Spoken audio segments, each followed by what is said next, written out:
So, Assalamu alaikum. In today's video, we are going to learn the concept of mole and Avogadro's number.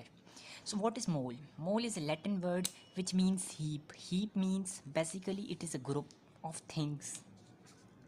So, before understanding the concept of mole, you have to understand the concept of atomic mass, molecular mass, and formula mass. So, what is atomic mass? Atomic mass is the mass of atom present in a compound or in a molecule. For example, if I consider the molecule of HCl, in this atomic mass of hydrogen is 1 and chlorine is 32.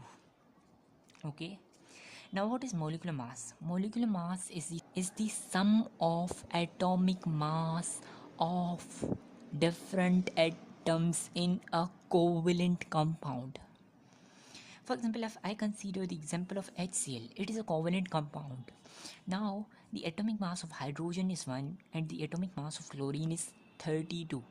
If I combine both of them, this will be 33, and this is the molecular mass of HCl.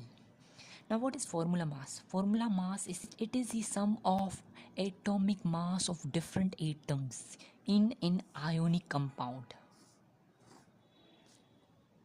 For example, if I consider NaCl, here the atomic mass of Na is 23 and Cl is 32.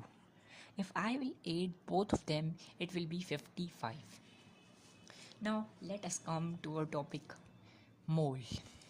See, mole is the expression or representation of atomic mass, molecular mass, or formula mass in grams.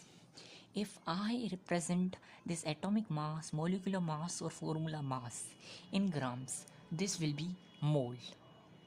Now let us come to another topic, Avogadro's number. Avogadro's number is the number of particles in 1 mole of any substance. Now, the value of Avogadro's number is fixed. Any substance having 1 mole contain 6.02 into 10 raised to power 23 particles in it.